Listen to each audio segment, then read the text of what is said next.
আসসালামু আলাইকুম। আমি এখন রান্না করতে চলে আসলাম। আমি একটা কড়াইতে পেঁয়াজ দিয়ে দিছি। আমি রান্না করব আলুর দিয়ে একটা নিরামিষ মতন। আমি দুইটা এলাচ, একটা দারচিনি দিয়ে দিলাম, একটু তেজপাতা দিয়ে দিলাম পেঁয়াজের মধ্যে।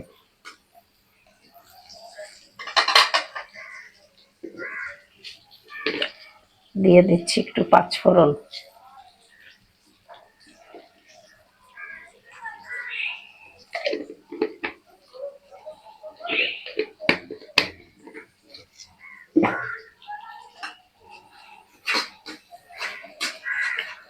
এইভাবে রান্না করলে খেতে ভালো লাগে। শুধু আলুটা এইভাবে যদি রান্না করেন, রুটির সাথে, ভাতের সাথে, সবকিছুর সাথেই মজা লাগে।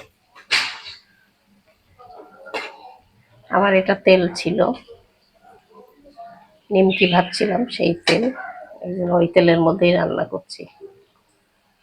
তো ভাই বোনেরা, আপনারা সবাই ভালো আছেন? আমি ভালো আছি আল্লাহ রহমতে।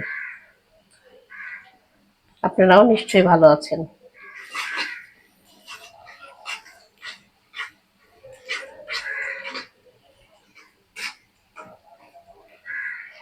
আমি এখন এক এক করে সব মশলা দিয়ে দেব।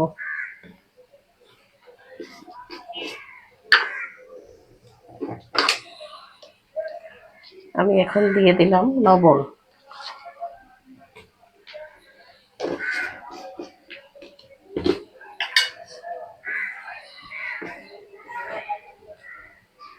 আমি দিয়ে দিচ্ছি হলুদের গুঁড়া।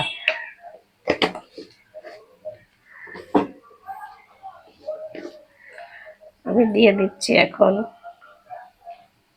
মরিচের গুঁড়া।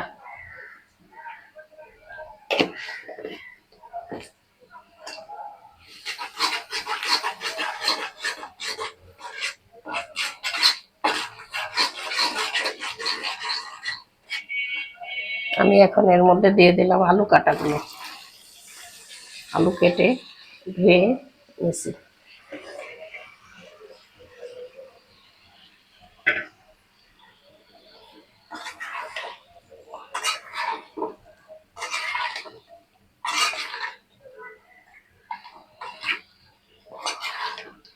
এইভাবে আপনারা রান্না করে খেয়ে দেখবেন, আশা করি ভালো লাগবে। অনেক মজা হয়, খেতে খুব সুস্বাদু লাগে, ভালো লাগে। পাঁচফোড়ন দিয়ে আলু এইভাবে রান্না।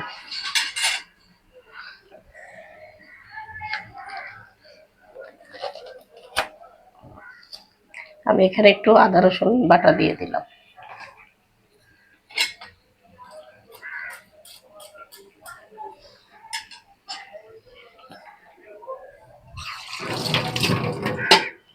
আমি এবার ঢাকা দিয়ে দেবো।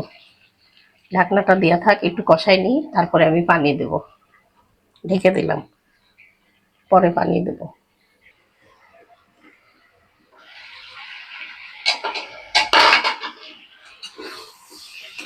কষানো হয়ে গেছে, আমি এখন পানি দিয়ে দেবো। কষানো হয়ে গেছে,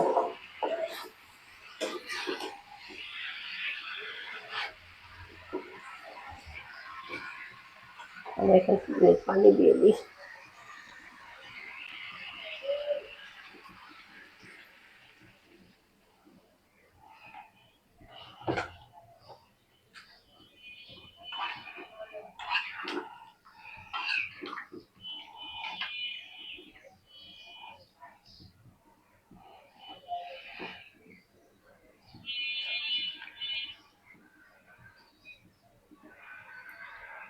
আমি এখন ঢাকা দিয়ে দেবো, হতে থাকুক। ঢাকা দিয়ে দিলাম, একটু পরে আবার আসছি। আমার তরকারিটা হয়ে গেছে। তরকারিটা হয়ে গেছে, দেখেন এরকম একটু গায়ে মাখা গায়ে মাখা ঝোল থাক। রুটি দিয়ে খেতে গেলে লাগবে। তা ভাই বোনেরা, আমার তরকারিটা হয়ে গেল, আমি নামাই ফেলি। আপনারা এইভাবে করে খেয়ে দেখবেন, অনেক মজা লাগে। আমি এখন নামিয়ে ফেলবো, নামাই ফেললাম।